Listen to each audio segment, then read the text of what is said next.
إن الحمد لله حمدا كثيرا طيبا مباركا فيه الصلاة والسلام على رسوله الأنبياء والمرسلين وعلى من اتبعهم بإحسان إلى يوم الدين.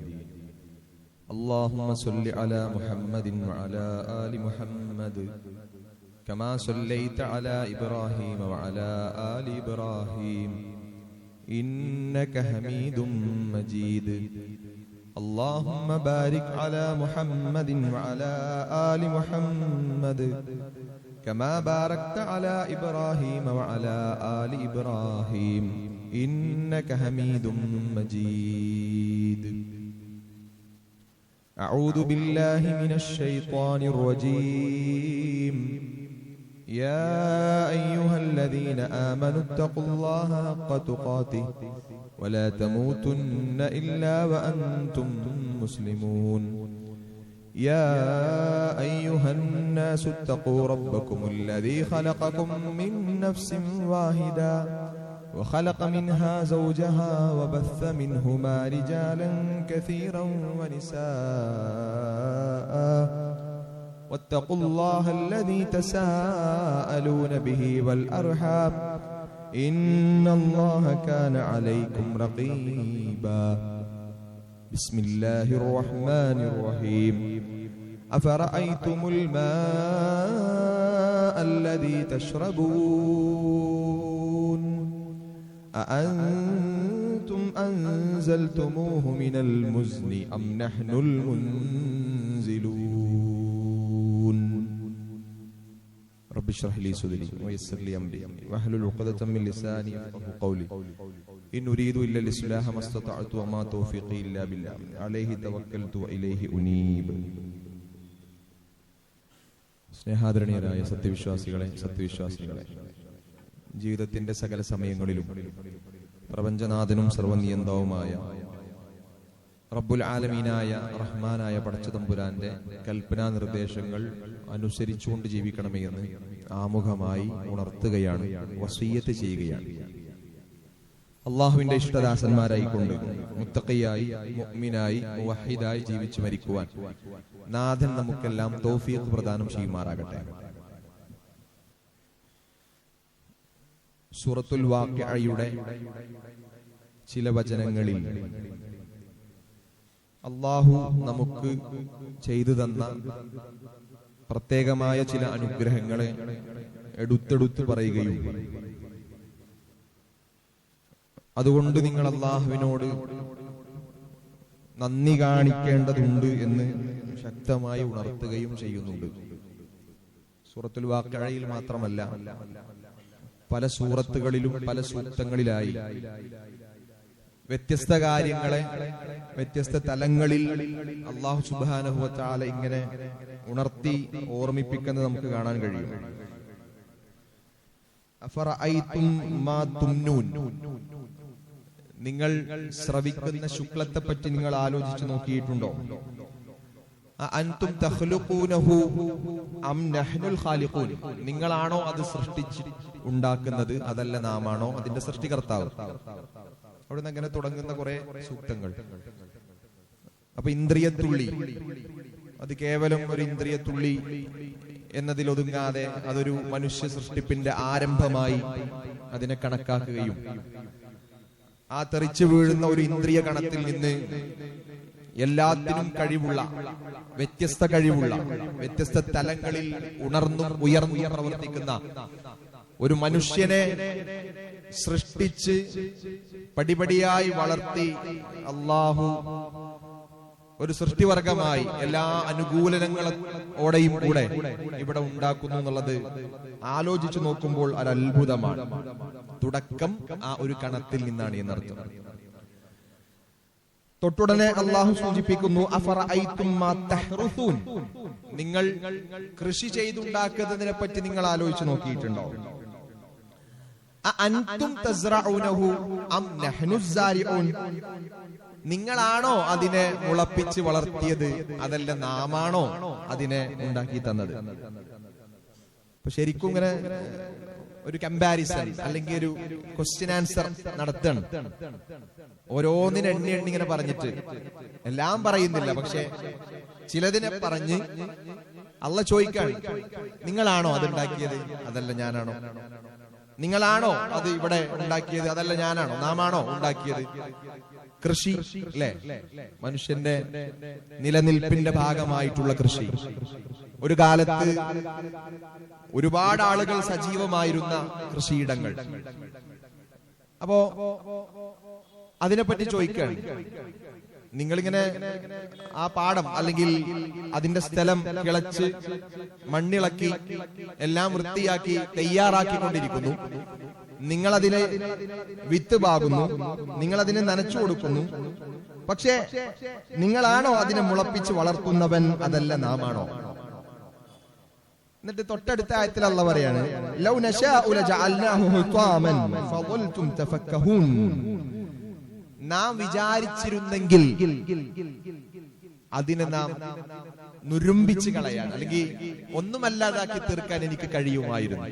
അങ്ങനെ ചെയ്താലോ, ഫളൽതും തഫക്കഹൂൻ, നിങ്ങൾ ഇങ്ങനെ അതിശയപ്പെട്ട് നിൽക്കുന്നു.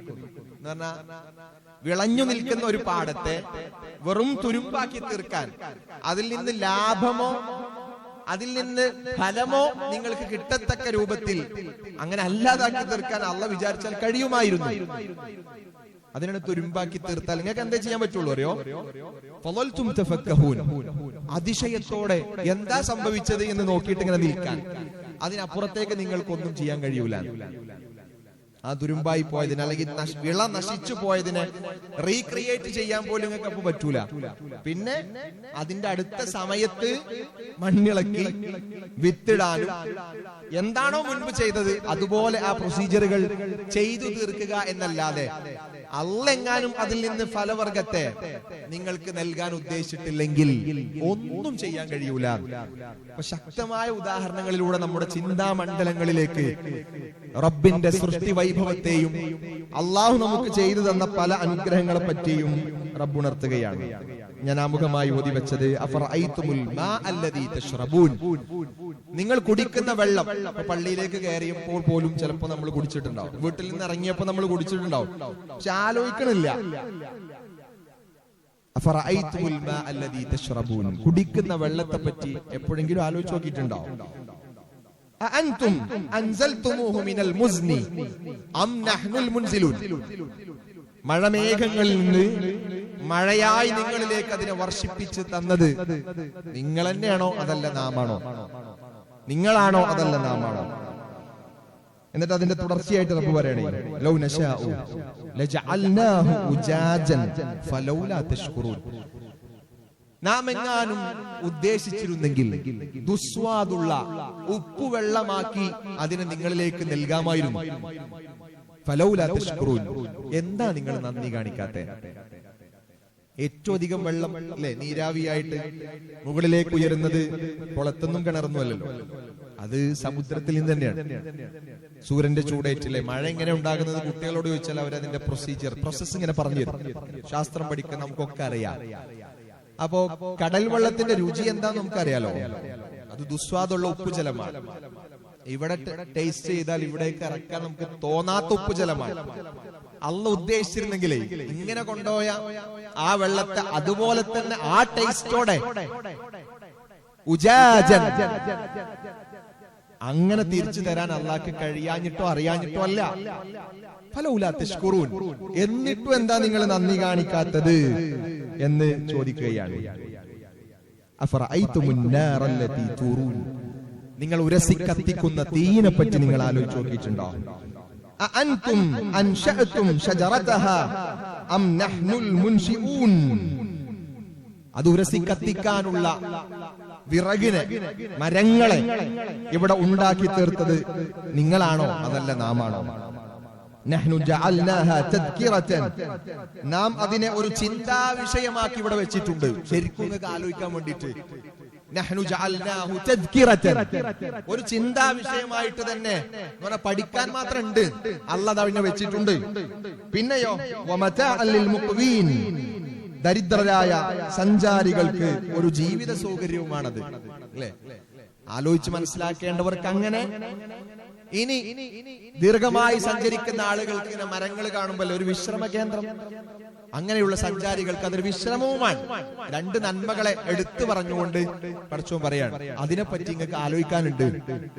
അപ്പൊ ഇവിടെ കുറെ കാര്യങ്ങൾ ഉണർത്തിയിട്ടുണ്ട് അല്ലെ? മഴമേഘത്തെ, ശ്രവിക്കുന്ന ശുക്ലത്തെ, കൃഷിയെ, അതുപോലെ തന്നെ കത്തിക്കുന്ന തീയിനെ, മരങ്ങളെ, വ്യത്യസ്ത തലങ്ങളിലുള്ള വ്യത്യസ്ത അനുഗ്രഹങ്ങളെ എടുത്തെടുത്ത് പറഞ്ഞിട്ട് അവസാനം അല്ലാഹു സുബ്ഹാനഹു വ തആല പറയുന്നു, ഫസബ്ബിഹ് ബിസ്മി റബ്ബിക്കൽ അളീം, അത്യുദാരനായ നിന്റെ രക്ഷിതാവിനെ നീ ആവോളം സ്തുതിക്കേണ്ടതുണ്ട് എന്ന് തന്നെയാണ്.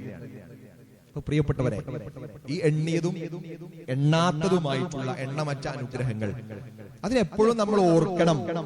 അത് ഓർമ്മയിൽ ഉണ്ടാവുമ്പോ, അല്ലെങ്കിൽ അതിങ്ങനെ ഓർമ്മ വരുമ്പോ അപ്പോഴൊക്കെ അള്ളാഹുവിനെ സ്തുതിച്ചുകൊണ്ടേയിരിക്കണം. അതാണ് ഫസബ്ബിഹ് ബിസ്മി റബ്ബിക്കൽ അളീം എന്ന് പറഞ്ഞാലേ, ഒരു വിശ്വാസിയുടെ ജീവിതം എപ്പോഴും ശുക്ർ നിറഞ്ഞ ജീവിതമായിരിക്കണം നടത്തുന്നത്. നമുക്ക് എന്തെങ്കിലുമൊക്കെ പ്രത്യേകമായി കിട്ടുമ്പോൾ മാത്രം അൽഹംദുലില്ലാ അൽഹംദുലില്ലാ എന്നിങ്ങനെ എണ്ണി പറഞ്ഞാൽ പോരാ. കിട്ടിയതിനെ കുറിച്ചും ഓർത്തെടുത്ത് പറയേണ്ട വാക്യമാണ് അൽഹംദുലില്ലാ. പ്രത്യേകമായി അല്ലെ, വീട്ടിലൊരു കുഞ്ഞുണ്ടായി അൽഹംദുലില്ലാ, അവന്റെ കല്യാണം ശരിയായി അൽഹംദുലില്ലാ, ശമ്പളം ശരിയായി അൽഹംദുലില്ലാ. പക്ഷെ പുതുതായി അല്ലെ ഉള്ള സംഗതിയിൽ നിന്ന്, നിലനിൽക്കുന്ന സ്ഥായിയായ ഭാവത്തിൽ നിന്ന് പുതിയ ഒരു സംഗതി അഡീഷനായി കിട്ടുമ്പോൾ അറിഞ്ഞോ അറിയാതെയോ പുറത്തു വരുന്ന അൽഹംദുലില്ലകൾക്ക് പകരം അതുവരെ എനിക്ക് കിട്ടിക്കൊണ്ടിരിക്കുന്ന, അന്നും ഞാൻ ശ്വാസം എടുത്തിട്ടുണ്ട്, തലേ ദിവസവും ഞാൻ ശ്വസിച്ചിട്ടുണ്ട്, തലേ ദിവസവും ഞാൻ ഉറങ്ങിയിട്ടുണ്ട്, അതുവരെ എല്ലാ രാത്രിയും ഉറങ്ങിയിട്ടുണ്ട്, അങ്ങനെയുള്ള ഓരോ അനുഗ്രഹത്തെ ഓർത്തെടുത്ത് നാഥനെ സ്തുതിക്കാൻ അൽഹംദുലില്ലാ എന്ന് ഇഷ്ടത്തോടെ പറയാൻ നമുക്ക് എന്തുകൊണ്ട് കഴിയണില്ല? അതാണ് ഇപ്പൊ പറഞ്ഞത്, ഫസബ്ബിഹ് ബിസ്മി റബ്ബിക്കൽ അളീം, നിൻ അത്യുദാരനായ നിന്റെ രക്ഷിതാവിന്റെ നാമത്തെ നീ സ്തുതിക്കണം. അത് ശുക്രിന്റെ ഭാഗമാണ് എന്നാണ്. അപ്പൊ വിശ്വാസി എപ്പോഴും അള്ളാഹുവിനെ സ്തുതിച്ചുകൊണ്ടേയിരിക്കണം. ഇപ്പൊ ലഭ്യമായതിനെ പറ്റി ഓർത്താൽ ഇഷ്ടം പോലെ സ്തുതിക്കാനുണ്ട്.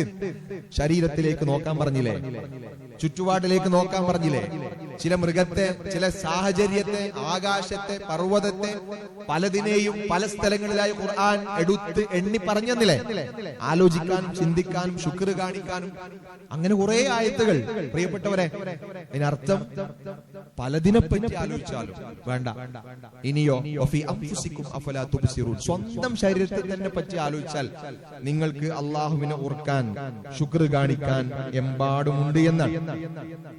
അപ്പൊ മനുഷ്യന്റെ ഒരു പ്രത്യേകത എപ്പോഴും അത് ഒരു ശൈത്വാനീയത്താണ് എന്ന് പറഞ്ഞ പൈശാചിക പ്രേരണയാണ്.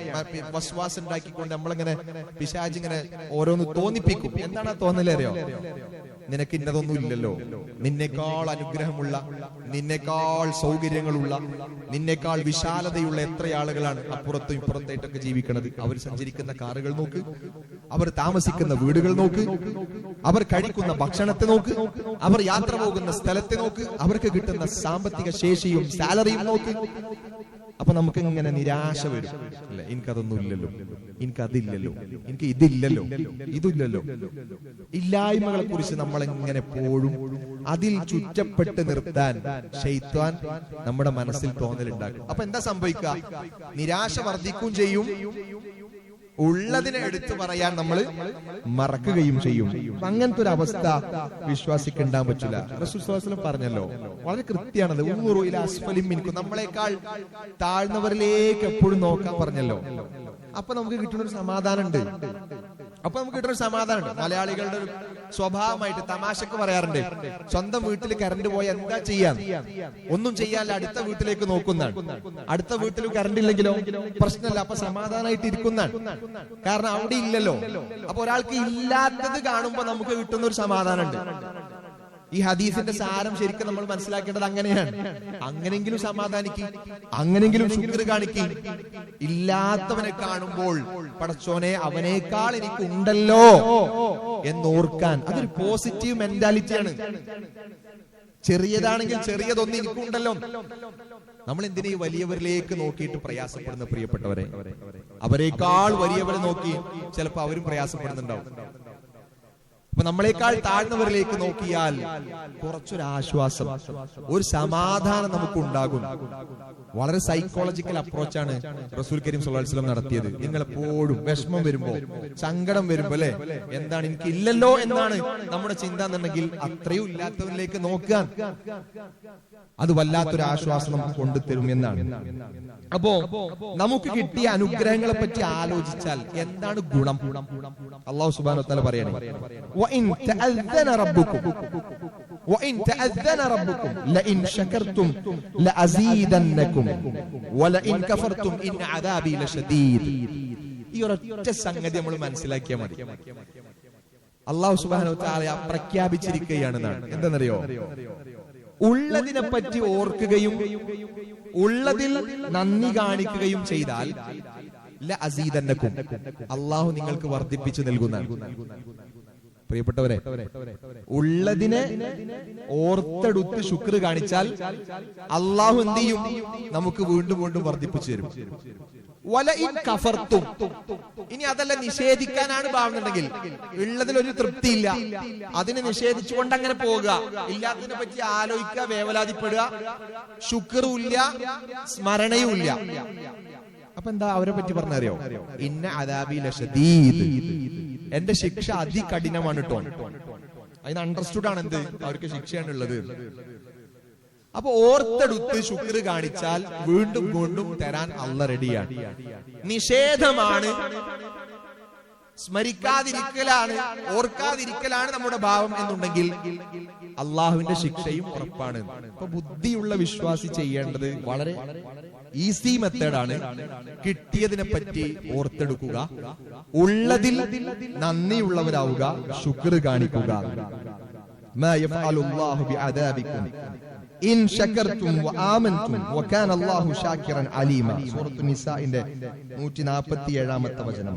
നിങ്ങളെ കിട്ടിയതിന് അള്ളാഹുവിന് നന്ദി കാണിക്കുകയും ശക്തമായ വിശ്വാസികളായി നിലകൊള്ളുകയും ചെയ്താൽ പിന്നെ നിങ്ങളെ ശിക്ഷിച്ചിട്ട് അള്ളാഹ്ക്ക് എന്ത് കിട്ടാനാണ്? വല്ലാത്തൊരു ചോദ്യമാണ് എന്ന് പറഞ്ഞാൽ, നല്ല വിശ്വാസികളായി തീർന്ന് അതുപോലെ തന്നെ അനുഗ്രഹങ്ങൾക്ക് നന്ദി കാണിക്കുന്ന ആളുകളായി കഴിഞ്ഞാലേ അള്ളാന്റെ ശിക്ഷ അവരെ പിടികൂടൂല. അങ്ങനത്തെ ആൾക്കാരെ ശിക്ഷിക്കാൻ അള്ളാഹ്ക്ക് എന്താ കാര്യം? അവരെ ശിക്ഷിച്ചിട്ട് അള്ളാഹ്ക്ക് എന്ത് കിട്ടാനാണ്? അപ്പൊ നല്ല വിശ്വാസികളെയും അള്ളാഹ് ശിക്ഷിക്കൂല. നന്ദി കാണിച്ച് ജീവിക്കുന്ന ആളുകളെയും വിശ്വാസികളെയും അള്ളാഹു ശിക്ഷിക്കുകയില്ല എന്നാണ് പ്രിയപ്പെട്ടവരെ ഈ ആയത്തുകൾ നമുക്ക് മനസ്സിലാക്കി തരുന്നത്. അപ്പൊ നമ്മൾ ഇത്രേ പറഞ്ഞിട്ടുള്ളൂ. ഉള്ളത് ഓർത്തെടുത്ത് ശുക്ർ കാണിക്കാൻ സമയം കണ്ടെത്തണം. അൽഹംദുലില്ലാ എന്ന് ഇടയ്ക്കിടയ്ക്ക് പറഞ്ഞുകൊണ്ടിരിക്കണം. അതാണ് ഫസബ്ബിഹ് ബിസ്മി റബ്ബിക്കൽ അലീം. കിട്ടിയതിനെ പറ്റി സുബ്ഹാനല്ലാഹും അൽഹംദുലില്ലയും കഴിഞ്ഞ ഖുത്ബയിൽ നമ്മൾ സൂചിപ്പിച്ചിരുന്നു. ചെറിയ ചെറിയ കാര്യങ്ങളാണെങ്കിലും വലിയ പ്രതിഫലം ഉണ്ടാക്കി തരുന്ന ഓർമ്മകളും സ്തുതികീർത്തനങ്ങളുമാണത്. അത് നമ്മൾ കൃത്യമായി പതിവാക്കണം. നമസ്കാര ശേഷം ചൊല്ലുന്നതും അല്ലാത്ത സമയങ്ങളും. പടച്ചോനെ, രണ്ടാളുകൾ തമ്മിൽ സംസാരിക്കുമ്പോ അസ്സലാമു അലൈക്കും, എന്താ വിശേഷം, സുഖാണോ, ഇല്ലേ, വലിയ സുഖമൊന്നുമില്ല എന്ന് പറയുന്നതിന്റെ അപ്പുറത്ത്, എന്നാ കള്ളം പറയണമെന്നല്ല, പക്ഷെ നമ്മുടെ കുറെ സുഖങ്ങളെ എപ്പോഴും നമ്മൾ എന്ത് ചെയ്യുക? ചർച്ച ചെയ്യുക. നമ്മുടെ സുഖങ്ങൾ, നമുക്ക് കിട്ടിയ അനുഗ്രഹങ്ങളെ ചർച്ച ചെയ്ത് നമ്മൾ അള്ളാഹുവിനെ ഓർക്കുന്നവരും സ്മരിക്കുന്നവരും സ്തുതികീർത്തനങ്ങൾ അർപ്പിക്കുകയും ചെയ്യുന്ന ശക്തമായ വിശ്വാസികളാവുക. അള്ളാഹു ആ രൂപത്തിൽ ഉള്ള പരിവർത്തനം, ആ രൂപത്തിലുള്ള വിശ്വാസം, ആ രൂപത്തിലുള്ള യഖീൻ, അങ്ങനെയുള്ള വിശ്വാസികളിൽ നമ്മെയും ഉൾപ്പെടുത്തി അനുഗ്രഹിക്കുമാറാകട്ടെ.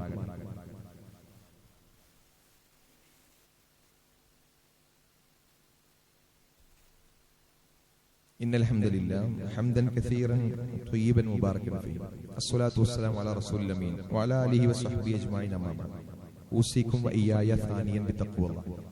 അള്ളാഹുവിനെ സൂക്ഷിച്ചുകൊണ്ട് ജീവിക്കണമേ എന്നൊരിക്കൽ കൂടെ ഉണർത്തുകയാണ്, വസിയ്യത്ത് ചെയ്യുകയാണ്. അറബി അക്ഷരമാലയിലെ ഒരു 3 അക്ഷരങ്ങളാണ് ഷീൻ, കാഫ്, റാ എന്നുള്ളത്. ഒന്ന് ഷീന്, ഒന്ന് കാഫ്, ഒന്ന് റാ. ഈ 3 അക്ഷരങ്ങളും ഒന്ന് അങ്ങോട്ടും ഇങ്ങോട്ടും തിരിച്ചു മറിച്ചിട്ടാൽ വളരെ പെട്ടെന്ന് നമുക്ക് കിട്ടുന്ന 2 വാക്കുകളാണ്. ഒന്ന് ശുക്ർ, മറ്റൊന്ന് ശിർക്ക്. രണ്ടിനും ഒരേ അക്ഷരങ്ങളാണ്. ഒന്ന് ശുക്ർ, ഒന്ന് ശിർക്ക്. ശുക്ർ എന്ന് ഉള്ള പദം അള്ളാഹു ഏറെ ആഗ്രഹിക്കുകയും ഇഷ്ടപ്പെടുകയും പ്രതിഫലാർഹമായിട്ടുള്ള ഒരു കർമ്മമാണ് ശുക്ർ. ഷിർക്ക് എന്നുള്ളത് അള്ളാഹു വിലക്കുകയും ഒരിക്കലും ഇഷ്ടപ്പെടാതിരിക്കുകയും നല്ല ശിക്ഷ അല്ലെ, ഭയങ്കരമായ ശിക്ഷയുള്ള ഒരു പ്രവർത്തനമാണ് ഷിർക്ക് എന്നുള്ളത്. ഇപ്പൊ വിശ്വാസികൾ ഷിർക്ക് ഒഴിവാക്കി എപ്പോഴും ശുക്റുള്ളവരായി ജീവിക്കണം എന്നാണ് റബ്ബിന്റെ താല്പര്യം. എന്ന് പറഞ്ഞാൽ ഉള്ള സമയത്ത് മാത്രം അള്ളാഹുവിനെ അല്ലെ സന്തോഷത്തോടെ ഓർത്തെടുത്ത്, ഇല്ലാത്ത സമയത്ത് പരാതിക്കെട്ടുകൾ അയച്ച് വെറുതെ കുറ്റം പറയുന്ന അല്ലെ ഡ്യൂപ്ലിക്കേറ്റ് മുഅ്മിനുകൾ, ഡ്യൂപ്ലിക്കേറ്റ് മുസ്ലിമുകൾ അങ്ങനെ ആയിത്തീരാൻ പാടില്ല. ഇല്ലായ്മകളിലും വല്ലായ്മകളിലും ഉള്ള സമയത്തും തൃപ്തിയുള്ള നേരത്തും ഒരുപോലെ അള്ളാഹുവിനെ ഓർക്കുന്ന ശക്തരിൽ ശക്തരായ വിശ്വാസികളായി തീരണം. ഇതാണ് ഖുർആന്റെ താല്പര്യം. എന്ന് പറഞ്ഞാൽ പരീക്ഷണ ഘട്ടങ്ങളിലും നിങ്ങൾക്ക് അനുഗ്രഹങ്ങൾ ഏറെ അള്ളാഹു വർഷിക്കുന്ന സമയത്തും സ്തുതികീർത്തനങ്ങളിലൂടെയും ദിക്ർ ദുആകളിലൂടെയും റബ്ബിലേക്ക് ഓടിയെടുക്കാൻ കഴിയണം എന്നുള്ളതാണ്. ഞാൻ ഒരു ചരിത്രം മാത്രം സൂചിപ്പിക്കാം. നിങ്ങൾക്കറിയൂലേ മിസ്അബ് ബിൻ ഉമൈർ റളിയല്ലാഹു തആല അൻഹു, അദ്ദേഹം നടന്നു വരുന്നത് അറിഞ്ഞാൽ അദ്ദേഹത്തെ കാണാൻ വേണ്ടി ആളുകൾ ഓടി വരാറുണ്ടായിരുന്നു. സുന്ദരികളായ സ്ത്രീകൾ അദ്ദേഹത്തെ ഒരു നോക്ക് കാണാൻ വേണ്ടി നിൽക്കും. ഇസ്ലാം സ്വീകരിക്കുന്നതിന്റെ മുമ്പ് ഏറ്റവും ആഡംബരമായ വസ്ത്രം അദ്ദേഹം ധരിക്കും. അദ്ദേഹം നടന്നു പോയാൽ അല്ലെ ചില അത്തറുകളൊക്കെ നമ്മൾ വീണ്ടും ഇങ്ങനെ മണക്കുമല്ലോ, അതേപോലെ അദ്ദേഹത്തിന്റെ സ്പ്രേ, അദ്ദേഹത്തിന്റെ പരിമളം, ഖുറൈശികളുടെ പരിമളം എന്നാണ് അദ്ദേഹം അറിയപ്പെടുന്നത്. അത്രയും സുഗന്ധമുണ്ടായിരുന്നു എന്ന്. സുമുഖനായ ഒരു ചെറുപ്പക്കാരനായിരുന്നു. പക്ഷെ അദ്ദേഹത്തിന്റെ മരണസമയം നമുക്ക് അറിയാലോ അല്ലെ, നമ്മൾ കഴിഞ്ഞ ഖുത്ബയിൽ സൂചിപ്പിച്ചിട്ടുണ്ട്. ഒന്നുമില്ലാത്തൊരവസ്ഥയിൽ അദ്ദേഹം മരണപ്പെടാൻ, ഷഹാദത്ത് വരിക്കാനുള്ള കാരണം പ്രിയപ്പെട്ടവരെ നിങ്ങൾ ആലോചിച്ച് നോക്കിയേ. അദ്ദേഹത്തിന് വേണമെങ്കിൽ അല്ലേ നമ്മളെ പറ്റി ഇങ്ങനെ നമ്മൾ ഓർക്കുന്ന പോലെയാണെങ്കിൽ എല്ലാം ഉള്ളതിൽ നിന്ന് ഒരു ഉദാഹരണം മാത്രമാണ്. ഒരുപാട് സ്വഹാബത്തിന്റെ ചരിത്രം നോക്കിയാൽ ഒരുപാട് ഉള്ള അവസ്ഥയിൽ നിന്ന് എല്ലാം കൊടുത്ത് ഇല്ലാതാകുന്ന, എല്ലാം സ്വർഗത്തിലേക്ക് മാറ്റിവെച്ച ചരിത്രം അവിടെയൊക്കെ കാണാം. നമുക്കൊന്നുമില്ലാത്ത അവസ്ഥയിലാണ് നമ്മൾ ജനിച്ചത്. കുറെ കിട്ടി നേടി വരുമ്പോ നമുക്ക് പിന്നെ നിരാശയാണ്. ഞാൻ ഉദ്ദേശിച്ച രൂപത്തിൽ എന്റെ വീടായിട്ടില്ല, ഞാൻ ഉദ്ദേശിച്ച രൂപത്തിൽ എന്റെ വാഹനപ്പുഴ ആയിട്ടില്ല, ഞാൻ ഉദ്ദേശിച്ച രൂപത്തിൽ എന്റെ പലതും ആയിട്ടില്ല. നിരാശയോട് നിരാശ. അപ്പോഴൊക്കെ നമ്മൾ മറക്കുന്ന എന്താ അറിയോ? ശുക്റാണ്, ദിക്റാണ്. നന്ദി കാണിക്കാൻ മറക്കും, അള്ളാഹനെ ഓർക്കാൻ മറക്കും. നിരാശയുടെ ലോകത്ത് നമ്മൾ ആപ്പതിച്ച് ജീവിച്ചു കൊണ്ടേയിരിക്കും. അതുകൊണ്ട് പ്രിയപ്പെട്ടവരെ, സ്വഹാബത്തിന്റെ ചരിത്രമൊക്കെ നമ്മൾ ഓർമ്മപ്പെടുത്തുന്നത് ഈ ദുനിയാവിൽ എന്തു തന്നെ എത്രയൊക്കെ നമുക്ക് നഷ്ടപ്പെട്ടാലും അതൊരു നഷ്ടമല്ല. നമ്മൾ പരലോകത്തേക്കുള്ള കൊടുക്കുന്നതിൽ കൊടുക്കുമ്പോൾ അത് പരലോകത്തേക്കുള്ള ശേഷിപ്പാണ്. ഇനി ചിലതൊക്കെ ലഭ്യമാകാത്തതും എല്ലാം നമുക്ക് ഇവിടെ കിട്ടുക എന്ന് പറഞ്ഞാൽ പിന്നെ ഇതിന് ദുനിയാവ് എന്ന് പറയില്ലല്ലോ. ഇത് സ്വർഗ്ഗാണ്. ചോദിക്കുന്നത് മുഴുവൻ അള്ള തരാൻ നിന്നാൽ അത് സ്വർഗത്തിന്റെ പ്രത്യേകതയാണ്, ദുനിയാവിന്റെ പ്രത്യേകതയല്ല. അപ്പൊ എല്ലാം അള്ള തരൂല, പക്ഷെ നമ്മൾ ചോദിച്ചുകൊണ്ടേയിരിക്കണം. ചിലതൊക്കെ നൽകാത്തതും നമ്മോടുള്ള ഇഷ്ടം കൊണ്ടാണ്, ചിലതൊക്കെ നൽകാത്തതും നമ്മോടുള്ള ഇഷ്ടം കൊണ്ടാണ് എന്ന് മനസ്സിലാക്കണം. കിട്ടിയാലും അൽഹംദുലില്ലാ, കിട്ടിയില്ലെങ്കിലും അൽഹംദുലില്ലാ എന്ന് പറയുന്ന വിശ്വാസികളാകാൻ നമുക്ക് കഴിയണം. അതിന് കുറച്ച് ഈമാൻ പോരാ, പക്ഷേ ആ വിശ്വാസത്തിന്റെ ലെവലിലേക്ക് നമ്മൾ നടന്നും ഓടിയും അടുക്കണം. അവരെയാണ് അള്ളാഹുവിന് ഇഷ്ടം. ശുക്റുള്ള വിശ്വാസികൾക്ക് സ്വർഗവും അല്ലാത്തവരെ ശിക്ഷയും കാത്തിരിക്കുന്നു എന്നാണ് ഖുർആനിന്റെ വചനങ്ങളിൽ നിന്ന് നമ്മൾ മനസ്സിലാക്കിയത്. അള്ളാഹു നമ്മെ അനുഗ്രഹിക്കുമാറാകട്ടെ. നാദാ, അറിഞ്ഞും അറിയാതെയും സംഭവിച്ചു പോയ സകല തെറ്റുകുറ്റങ്ങളും ഞങ്ങൾക്ക് നീ പുറത്തു പരിഹരിച്ച് മാപ്പാക്കി നൽകണേ തമ്പുരാനെ. രോഗം കൊണ്ടും കടം കൊണ്ടും ഒക്കെ പ്രയാസപ്പെടുന്ന ഒട്ടേറെ ആളുകൾ, അവരുടെ എല്ലാ തരത്തിലുള്ള പ്രയാസങ്ങളും ബുദ്ധിമുട്ടുകളും നീ അവർക്ക് ദൂരീകരിച്ചു പരിഹരിച്ച് കൊടുത്ത് അവരെ അനുഗ്രഹിക്കണമേ തമ്പുരാനെ. അള്ളാഹുവെ, വേദന അനുഭവിക്കുന്ന ഒട്ടേറെ ആളുകൾ, പ്രയാസപ്പെടുന്നവർ, അതുപോലെ തന്നെ രോഗശയ്യയിൽ മരണശയ്യയിലൊക്കെ കിടക്കുന്നവർ കുറെ ആളുകൾ, പ്രാർത്ഥിക്കാൻ ആവശ്യപ്പെട്ട കുറെ ആളുകൾ. ഞങ്ങളുടെ സ്കൂളിലൊരു ടീച്ചർ അല്പം സീരിയസ് ആയിട്ട് കോഴിക്കോട് സ്വകാര്യ ഹോസ്പിറ്റലിൽ ചികിത്സയിലാണ്. അള്ളാഹു അവരുടെ രോഗം എത്രയും പെട്ടെന്ന് ശിഫ നൽകി അവരെ അനുഗ്രഹിക്കുമാറാകട്ടെ.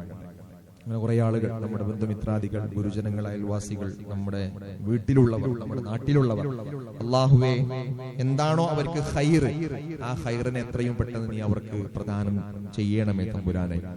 اللهم اغفر للمؤمنين والمؤمنات والمسلمين والمسلمات والأحياء منكم والأموات إنك مجيب الدعوات يا قاضي الحاجات. اللهم أجرنا من النار.